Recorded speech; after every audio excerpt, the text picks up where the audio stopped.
Saying you just hit record. Yeah. Good.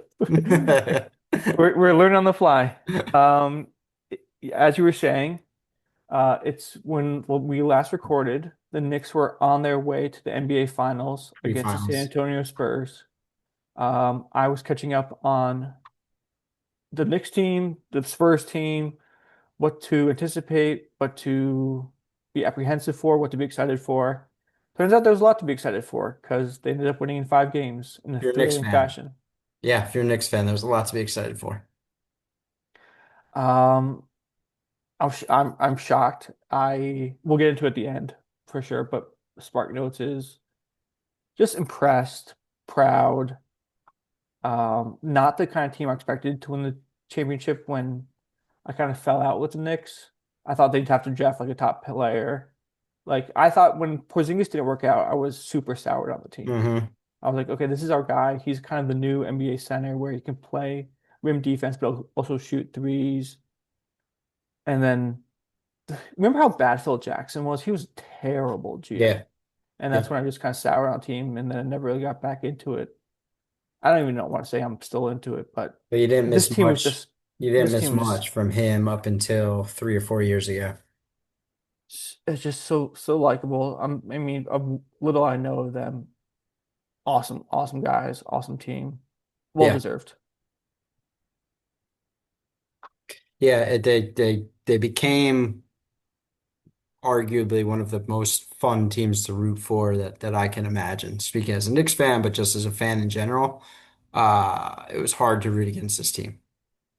I like it. We'll do another bookend on the end of the episode.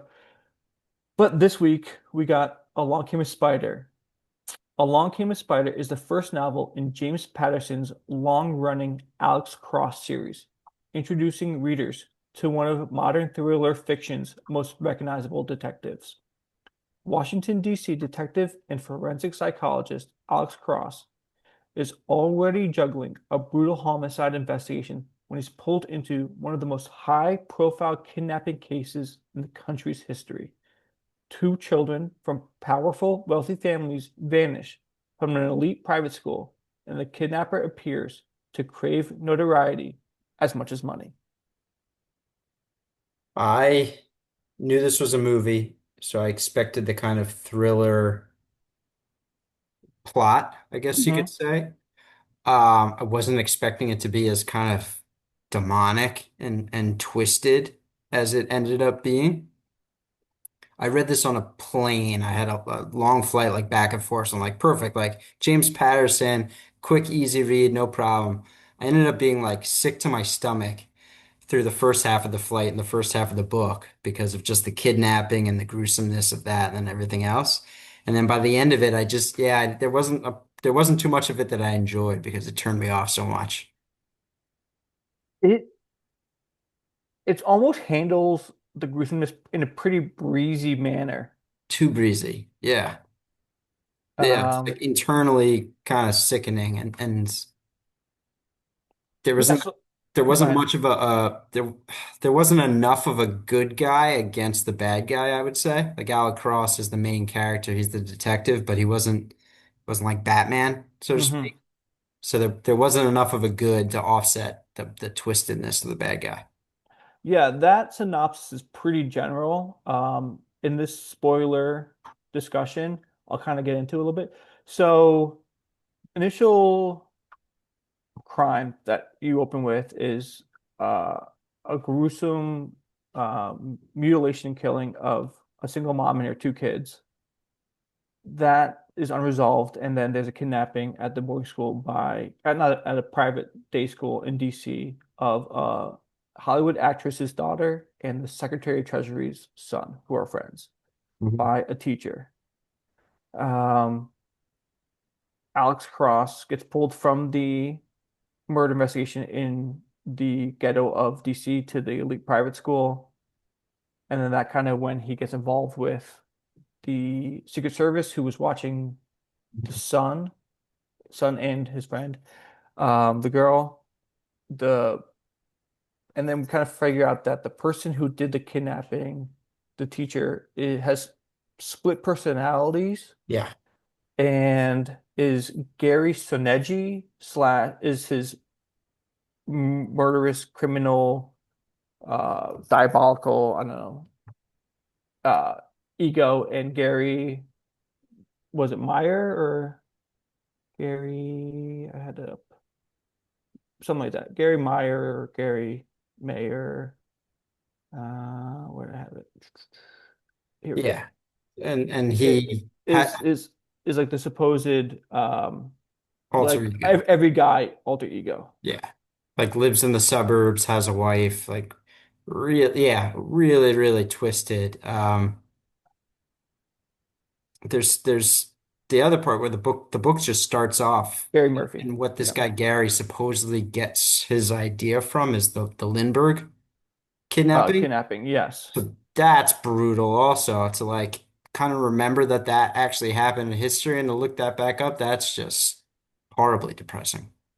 Yeah, he's like putting himself in the shoes of the kidnapper, which happened in like the early like 20s, 30s, 19th whatever. century, yeah, or 20th Yeah. century. So he didn't do it, but he envisions himself doing it Yes, and trying to emulate it. because he wants a notoriety. He wants to be famous. Right. Um, my issue with this detective story is that Alex Cross figures out very little on his own. The cabin where the kids are held gets Yeah. stumbled upon by Right. like rural Maryland hunters, and Uh-huh. they call it in. Um, as the case evolves, we kind of learn that the Secret Service was aware of Gary following the kids, and he gets told that the Secret Service was watching the kids and may have been involved. So he Hmm. doesn't figure that out. He kind of like they allude to a hunch, but he really gets told that. Yeah, I'd say the only thing he really kind of found out for himself is the connection. And he sets up so his love interest is the head of the Secret Service or the head of the And non-presidential Secret Service. I think it was head of the guards on duty for the kid. Hmm. So in charge of the person who was watching the kids when they got kidnapped. Yes. So when the guards who were watching the kids found out that Gary was tailing the kids, kind of he was monitoring them, they think that he's gonna abduct one of them. Hmm. And they were like, okay, when he asks for the ransom, we'll take the ransom Yeah. and it'll be fine. So stretch, stretch, but I kind of liked it was a good story. I didn't see that coming. So when they were going down to Florida and they had Yes, I didn't see it the coming drop there. off, yeah, I didn't see that coming. So the drop or the handoff for the kid for the money happens in Disneyland. That was almost the peak of the book, I would say. Goes haywire. The Yeah, I'd say that was the most exciting part was he's in the plane with this guy, doesn't know where he's going, doesn't know what's going on. Yeah, that part had me reading pages and turning pages quickly. Because I actually think this book has a good story. I don't think it's executed great. I think it's kind of interesting where it's like, okay, the multiple personality criminal, uh, Secret Service intercepts this crime. They're going to try and move in on the money. It's kind of like there's like multiple parties at play trying to, take advantage or trying to solve it or trying to second, underhand deal to get the Yeah, best outcome. I'm with you that the story had good parts, but it wasn't good enough because I didn't like any of the characters. So it would have to be a really, really good story if I don't care for any of the characters. It wasn't a good enough story to get me over the characters, and I just didn't care for them. Okay, biggest character of the book, other than Alex Cross, is Gary Murphy slash Gary Sineji. Yeah, they spent a lot of time with him from his point of view. And so they bring in Alex Cross to do psychological evaluation saying, does this guy have multiple personalities, or is he just picking everyone Hmm. and he's a master manipulator? Just Alex Cross comes to at the end of the book that he's a master manipulator and he's just an evil genius Hmm. slash. But does he? Because he hypnotizes him and he tries to Hmm. kind of get to the root of his issue. Hmm. At the trial, when Garrison Edgy goes to jail, this is very like it's a long and windy, twisty book. It's hard to explain in a Yeah, I mean, synopsis. they catch the bad guy like what, like halfway through the Halfway book? in, yeah, Yeah, halfway in, he they goes to catch the jail and then bad he breaks guy, but then out. it's just dealing with him, and yeah, eventually he breaks out, which was kind of stupid, also. Yeah, he bribes the prison security guard with the Yeah, money, with like a fake amount of the ransom that got stolen from him. But he had it knowing that he need it to break out of prison. So his that was probably my biggest issue was that like every chapter or every third chapter would end with, and it's all going according to my plan. yeah. I'm So he, like, is it? Like you kind of got one died yeah, and no, one, it's been. I think that was, yeah, it's been screwed up along the way. This isn't it's not Joker from Batman Dark Knight. yeah, exactly. Yeah, it didn't go that well according to plan. So that kind of loses the luster of being an evil genius if it's like you're I kind of thought so getting too. I was just kind of sickened by the guy, like more so than impressed like other villains that we've even covered, like Moriarty, for example. I was just sickened by this guy. yeah, Moriarty's a much better villain. Oh, Mori oh, I was almost like rooting for him. yeah, more the turn at Moriarty is still like jaw-dropping. Yeah, Because we don't even get a turn in this book, really. I guess we do. no, No, we do that. So Alex Cross gets involved with the lid. Jesse, who's the head. Yeah, She's a female of the Secret Service. This whatever this group of Secret Service. I don't know if they're not really battalion. They're not really a unit. This unit of Secret Service, let's just say. And so, um, he gets involved, and turns out that she is kind of orchestrating this whole thing to get the $10 million ransom. which is also kind of insane, but whatever. Yeah, so when the boy dies on her watch Yeah. unintentionally because the criminal mastermind gives him too much sedative Hmm. and he's a small boy and he dies. So Alex Cross, when he figures this out, holds this murder against her and but so did you know that something was up with her ever? No. When they first met, they were swimming at a pool in Miami Yeah. or in Florida or whatever it was. Yeah. First meeting, I thought like, all right, this is a little strange. That might have Yes. not been the first meeting, but whatever. The first time they were kind of alone Yeah, privately. for sure. Yeah, something that there felt a little bit strange. I got thrown off with the drop and the flight. Hmm. I got thrown off her scent, so to speak, with that. So no, I didn't necessarily see it coming with her, see anything fishy there. I just thought the romance writing was so clunky. I was like, oh, this is like, because at that point I was still like liking the book, and I Hmm. still do like the story. I think the story and the beats of the story are good. What gets low grades for me is the execution of it, but I think the overall story is good. Having said that, I thought the romance between Alex Cross and Jesse was clunky. I was like, oh, this isn't fun to read because it's just like, I really like you, Big Daddy, and stuff like that. You And I'm introduced like, me to your kids and weird yeah. stuff like I was that. like, this is stupid because like at that point I was like trying to figure out what the Gary's issue was, where the kids are, how are we gonna find the girl. I was like, all right, let's not like this is happening way too fast. This is unrealistic.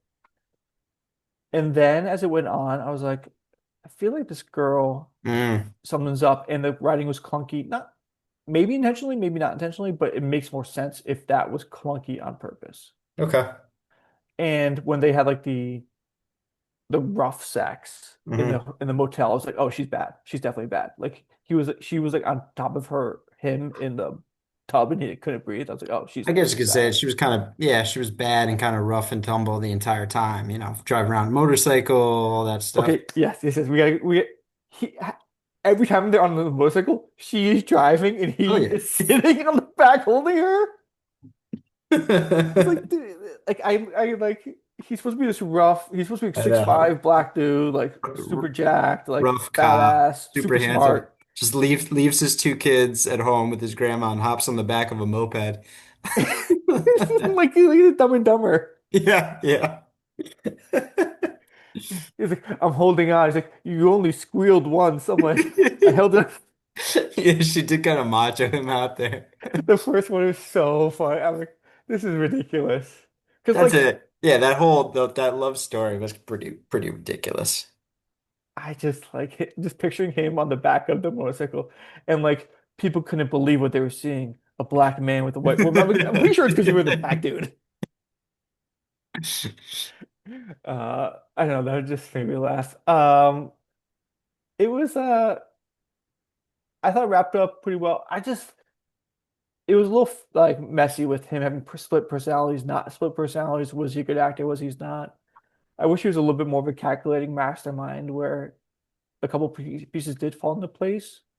My Um, my fear, not so much for us, but I was nervous that this story was just because there's a million Alex Cross books. yes, you thought he was I gonna was go. like, oh no, please, like let there be a finish line here and then start off something else in another way. I did not want more of Gary whatever going on for multiple books. Yeah. He gets shot but lives and goes to prison again. Yeah. And then he's like I'm a mastermind. And then his last thing is like a wild shootout outside the White House. Because Yeah. he stalks into Alex Cross's house. Like that was Yes. actually a pretty good scene. With his kids home.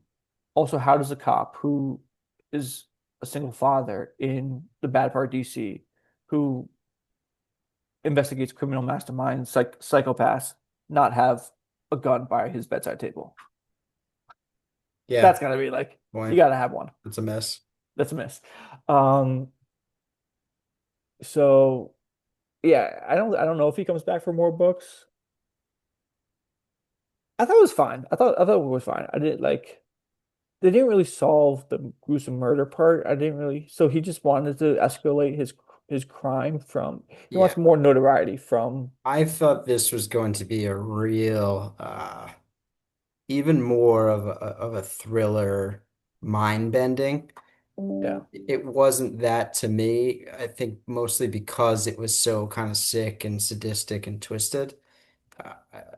There was enough of that like turned me off of it, where the mind bending part of it was just kind of all right. It's an easy way out. Say this guy has a dual personality and everything is kind of go like he has a perfect life with his wife and kids, and he's also this crazy.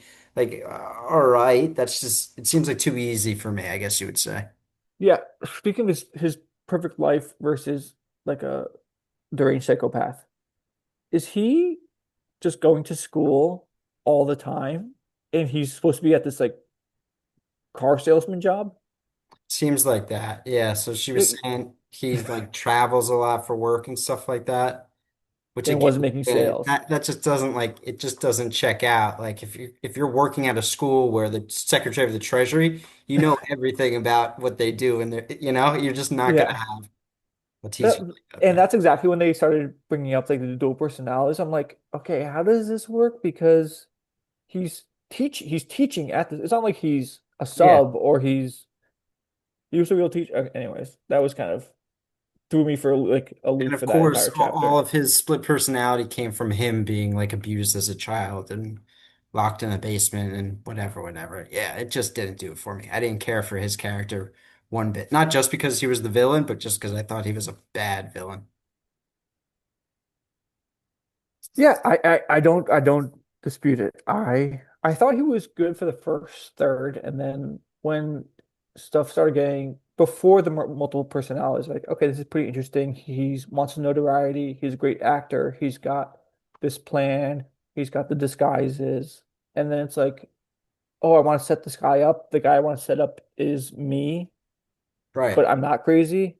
It just kind of like it seemed like he was throwing a million things out there, and a more streamlined, efficient narrative would have been like I kind of think that for a lot of books. I think a lot of books get too wild and kind of lose, not no pun intended, lose the plot. Yeah, I think I also I was comparing him in my mind to the Joker and other characters like that, and he just didn't hold a candle. All right, you want to give me your grade, Yeah, and then this we is can big. do New York basketball. It's gonna be pretty low for me. I did not enjoy this book. Give me 1 second. Yeah, yeah, this is gonna be my lowest score. This is like a Whoa. 2.5 for me. What do you think of Alex Cross, the detective? It could have been much better. I was expecting more out of him almost. I was assuming he And was going to be much better than the character he was. But like you said, he didn't really solve much. He wasn't too like, you said 2.5? yeah, he wasn't too cop like, I guess you could say. So rugged, chauvinistic, arrogant. Like he had a bit of that, but not like our guy. Uh, John Corey. yeah, not like Plum Islands. So no, Uh, yeah, he just I didn't do it for me. This is funny because this might be the first I don't know, reoccurring character detective, which is a staple of the dad book genre, and it kept bringing me back to Plum Island. I'm like, dude, I miss my boy John Corey. We might after our next series of books, we should throw in the next John Corey book. Just Oh, like anytime. Oh let's yeah. just get a refresher. Let's There's a just throw it bunch. back. They're all so good. Um, Plum Island. I guess you could call James Bond, but he's not really a detective. No, Uh, the Big Sleep one, yeah, the Raymond Chandler Big Sleep. I forget what the protagonist is called. that was an old school, like yeah, chauvinistic, And then arrogant I guess a little character. bit. Yeah. I mean, we're hitting them. Jason Bourne with Bourne Identity. Yeah. Awesome. Okay, I was gonna give it like a high six, but this discussion, which is why we have it, talked me down. Um, I think it was better than Big Sleep, which you gave it 3.8 and I gave it Yeah, I 4.1. didn't like Big Sleep either, but Big Sleep I would give it another go potentially. Think of I now. thought, but Big Sleep is like a crazy, like sloppy, like chaotic narrative as well Yeah, compared to I this. want nothing to do with this Along Came a Spider again. Like no Okay. interest in the movie, not interested in Alex Cross following through with it. Yeah. I think there's an Amazon show too. Um, I was gonna watch a movie if I had a chance, but didn't. I think that's Morgan Freeman and a really good cast. And I think Yeah, it's a it's very more, good movie. It might have won an Academy Award or something. and I think it's just the Secretary of Treasury. I think just one kid. Just they make it the Secretary of Treasury's daughter. I think I just watched Oh, a okay. trailer. Instead of two kids and one dying, it's just one kid. Yeah, That's smart. and uh, I don't know if the girl is bad or not, and I don't know like if the villain. I'll watch it this week or something if I got time. I'm giving it a 4.7. Same as ooh, bumping it down 4.4. I like the cartel more last week. I like the Uh, cartel more actually. Um, okay, floor is yours. You Well, want it? what are we doing next before we jump into that? We got Red Rising trilogy. Oh, heck yeah, yeah. Are So, you gonna reread them or no? oh yeah, Oh yeah, I'm rereading them. excited to do so. I bought them. You bought them. Yeah, these are books that I want to have on my library. Okay, speaking of that, should we do like a final, like in addition to a grade, we say, does it go in the library or does it not go in the library? Thumbs up, thumb down. Or you think the score is valid enough? Yeah, I think we could do that. I mean, I could kind of go through the list right now and tell you which ones I do have or like, This yeah, is Red Rising is awesome. I'm yeah, excited. Do you remember Red Rising might be the first books that kicked off this endeavor? I can't even remember when you recommended them to me, but I blew through 'em. I couldn't get I think enough. it was when maybe my paternity leave with Thomas, Okay. and I was like, dude, you gotta read these books. So good. But I haven't finished. I haven't done the third one. I've done the first Yeah, two. spoiler alert, this is going to be top grades probably across the board, all three in this The series. end. I'm reading it. I'm like, I just can't wait to the end of book Oh, one. End of book one is so awesome. good. Okay. Yeah. So we got Red Rising trilogy. I think there's like a couple side books, prequels, side books, but we're just doing Red No, Rising, Morning Star. there's three post. Yeah, we're doing Red Rising, Yeah, just the Red Morning Rising Star, trilogy. and Golden Sun Yeah. by Pierce Brown. Um, Yeah, I want to talk to you when after you hit record finish. I want to ask you one thing about those books. Um, anyways, what do you got about the New York Knicks? Well, parade's tomorrow. You We gonna went go? to the Yankee. Did we go? I definitely went to the Yankee parade. Did you go in '09? I did not go to the Yankee parade. I went I to did. the Giants parade in Got 11. it. Got it. Fun time. I thought about actually going to this one, to this parade, just because I think it's going to be I just think it's gonna be mayhem. yeah, probably too much so. Like I mean mayhem in a good way. I think there'll be a little bit mayhem in a bad way, but I think Probably. it's because this is a team that you really unites the city. There Yeah. are a lot of Mets fans and a lot of Jet fans Oh who yeah. are Knicks fans. I was thinking about that also as I was talking to people, like the excitement around this team. Even if the Mets made it to a World Series, won a World I'm bummed. Series, it would get half. Yeah, They get pretty much half of this type of fanfare. yeah. The Yankees probably wouldn't get close to No. this type of fanfare. Yeah. Yeah, tomorrow is gonna be wild. I'm excited to see the videos and stuff, but I didn't need to be there for the circus. Um, I fell asleep for game 4, the comeback. Yikes. It's rough. It's Purposely? rough. I was bummed. I was like, I can't believe they're gonna lose 2 games at home. Oh, yeah, I okay. went to a dark place. I was like, I Yeah. gotta do stuff. I So got like house is a mess. I learned that from game one against Cleveland. Like you can't literally figuratively you can't sleep on this team. So I didn't have that. I didn't have that background knowledge to Yeah. go on. And I was just like, well, I knew of the comeback, but I didn't. And I will admit, I'm not the biggest Knicks fan, so I'm not supposed to be like a bandwagoner. I was at one point huge, and I still really, really like the team. I couldn't believe they won that game. I'm like so impressed. Monica texted me the score the next morning, and I just go, I'm stunned. Yeah. It's It was such a slow burn too, to go from 29 to 24 to 18 back to 20 to 15 back to 18 to 9 to 12 to yeah. 4. Yeah, it was such a slow, even though it wasn't that slow, it was all done within like 9 minutes of It game was time. they were down 18 or something going into the fourth. Yeah. At one point in the fourth, I think it got back up to 20. I think Wemby hit a shot where it got back to 20, I or went something I might have had and one or something like that. I went up to bed to watch at halftime, and I fell asleep going into the fourth quarter. I'm like, they're still down like 17. Like they're Yeah. not. Yeah, it doesn't make sense. And even when you're watching it, it's hard to believe because it feels like it's back and forth. It feels like both teams are making shots back and forth, but then all of a sudden you see that just the numbers go down and the lead Yeah. drop.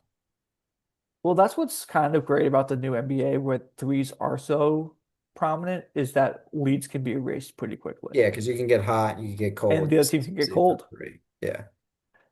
I almost liked learning more about how the Spurs blew it than how the Knicks won it. Because they were like, hey, you're taking too many threes, you're not wasting clock on enough of these possessions. The Knicks are not out of it. The De'Aaron Fox going up and getting blocked by OG when you should have pulled Still it think out. I still honestly I can say it now because they won. If that goes in, Oh, the game's over probably. It's if 12 seconds left and they're up that was one. a 1 point lead, so it would have been like 9 seconds left with 3 point. With three, I think the Knicks make a three and send it to overtime. Oh wow. That's just this That was team. just Yeah, I that's an think interesting. somehow somebody makes that three, ties the game. The one thing you can't have there is a block. You gotta either get fouled, Block hurt. make the shot, or pull it out. Yeah. Um. Because the Knicks could foul and then you go to the line. But Yeah. Yeah. I mean, there's a lot of things, but it doesn't take away that the Knicks took it from them as opposed to them giving it to the Knicks, I think. I was so you've always spoken highly of Jalen Brunson. The first 3 games, I was like, I can see him, but I think Wemby's kind of got his number because he's not letting him effectively drive. Those last 2 games, he was incredible. Not just Wemby, but their guards were beating him up. I kind of liked how it was a physical. The refs did keep the with whistle in their back More, pocket. more so than typical NBA, but I think I don't think any officiating is done well in the NBA. I'll start off with that. So I think this was no different. I also think the officiating favored the Spurs.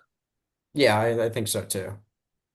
But it's Yeah, never I can't remember the last time I watched an NBA game thinking it's good officiating. It's just it's so hard to do with these guys faking, flopping all over the place. yeah. And then I think some of these officials like to have the attention and go to the monitor and all that A baloney. lot of monitor. A I don't know lot if of there's a monitor. reason to do so because slows down the game, more commercials, whatever.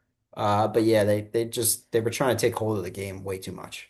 Monica was asking me like, why are they challenging this? I'm like, Monica, last time I watched the NBA, I don't think you could challenge fouls.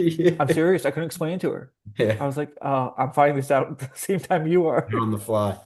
Yeah. Yeah, it's unnecessary, but honestly, Uh, I this championship has allowed me not to care nearly as much going forward about about all sports or about the Knicks? no about basketball. So about the NBA, about Okay. officiating, about rules. I've always Yes. thought the court should be bigger, like all this kind of stuff. Like I don't care nearly as much as all those little nitpicky stuff anymore. I remember having that feeling after the '07 Super Bowl, and I was like, I'm good for the next 10 years. Like, I'm good. I'm good. Like, we just won an unbelievable Super Bowl. And then, like, you'd be like, I can't believe you ran out of bounds a yard early of first down, like in the third quarter of a week 3 game. Yeah. Oh, I'll still get it game to game, but yeah, I hear what you're saying about the Giants. I don't know, though. I wanted that 11. So I guess maybe nah. It had certainly worn off by 11. I was like, yeah, win this game. 11 had a lot of pressure on it. I think it's because it was against the and I hated 100% the because against the teams. I Patriots. hated the Because teams. No, I kind of hated no, I don't know. That's tough. I didn't I guess that's tough. I don't hate the Spurs. I think they're a very good team, and I don't mind if they win the next like four championships in a row. I don't hate the Spurs at all. In fact, I want their players. that the Wemby hate is starting. Nah, I don't hate Wemby. Did you see that one where he kicked this or attempted to kick the side of Jalen Brunson's knee? I think everything in slow motion like looks a little dirtier than it actually is. Okay. The Knicks were pretty dirty with him too, shoving him as he went up Whatever. for Yeah, alley-oops. Yeah. that little chippy, some messed up stuff, like fine. You try to win a Yeah, championship. no, but I mean, if you look at like Castle and uh, Harper, like I want those guys on the No, Knicks. they're incredible. They're And they're even so young, so tough, so good. yeah, yeah, Castle hit some big time free throws. And I think Harper's a stud. Oh yeah, yeah. Yeah. I would love him to If he come if to the he played more, the series is going longer. I, He wasn't making. I mean, he missed that layup in the fourth quarter, which would have had them up by a certain amount. I forget. In game four, he missed a bunch of shots down late. No, I mean, he was in most of these games, he was brilliant in the first half. But yeah, he didn't have it in the fourth quarter. It wasn't I like he think you could say was. that for a lot of Spurs. Brilliant in the first half, didn't have it in the Yeah, fourth quarter. true. Yeah, the whole team. Yeah. Um, it makes me excited for more sports, if I'm being honest with you. I'm Yeah. like, I want to see the Yankees do it. I want to see the Giants do it. Well, you can say this about every team, I guess, now going forward, but like Dallas Cowboys fans are probably saying, hey, it's been 32 years. Like it could be us now, you know? Yeah, I mean, it's so weird that in basketball, which is like, hey, the top 4 teams are going to win it. You knew that. Well, you say Remember, we haven't had a repeat since since 16, this, 17 or 15, yeah, whenever 16. the It's Golden the, State Warriors went back to back in the yeah, late teens, right. um, So there's been eight straight which is an new aberration in the history of teams. NBA because you Yeah. use like Lakers, Celtics, Spurs, Lakers, whatever. Yeah. Yeah, uh, and especially a team that's not having a dominant top 10 pick, 2 top 10 dominant picks, and then yada yada. Um, that's why it's pretty cool that they won. Yeah, It's pretty they cool did that it they. away. I didn't really think you could anymore. I thought basketball was you tank. you get a top three pick, You and think again. that's your franchise again. Yeah, you probably get two or three. Like the Spurs had two or three of those guys, whatever. Yeah, Um, no, I don't know if there will be a team like this again, the way it was built. I Taking a non-all-star third option bench player from the Mavericks and Jalen Brunson, teaming him off with kind of an outcast in Karl Anthony was gonna Towns, say out. Yeah, kind of an cast off. outcast. OG probably wasn't the best, definitely wasn't the best player on the championship Raptors team. He didn't play in the playoffs, but yeah, Probably wasn't the best player on the Raptors when he was with them. There was still probably Scotty Barnes and maybe I somebody. was super impressed by OG Oh and yeah, Cat. I mean, they won championships, so you have to be impressed yeah, by a lot of everybody people. you could be impressed with. Mitch, I like the draft pick when they drafted Mitch. I've always been a Mitch guy, so I'm glad that worked out really well for him. I'm seeing all the stuff now about Josh Hart on like other teams where nobody liked him, and now he comes to the Yeah. Knicks and everybody likes him. So Uh, that's cool. Yeah, it's w- just Okay. I was texting you after game four, and I said that Josh Hart layup would have killed me, and you said it hurt my soul. What was going through your mind when he missed that layup? that was fetal position on the floor because it went missed the layup, They terrible missed. I think foul. yeah, oh, terrible foul or box out. Yeah, On the missed box out also. And yeah. yeah, he's sitting on the ground after that foul and they have to pick him up and nobody was there picking me up. I was I was I was down because he does things like that drive me nuts. He does like jump passes and he leaves his feet and he doesn't have the timing on the layup. Like He picks he up his does things dribble in like the that. bad spot of the He court. Yeah. chucks the ball out of bounds sometimes. He does things that drive me absolutely nuts. And that was in that moment, that couldn't have been. Have you seen the clip of Larry David seeing it? He's like, oh, Yeah, I did see that. We actually did kind of collapse. so funny. Uh, I can't believe the Knicks won the NBA championship. Yeah, Best good team of thing. all time. No team has won the NBA Cup and the NBA championship in the same year. Yeah. Yeah, they will be the first to ever do that, which is saying something else also. Yeah. All right, man. We got Red Rising in 2 weeks. Yeah, Rest of awesome. the trilogy after that. Go Knicks. Have a good night, man. You too.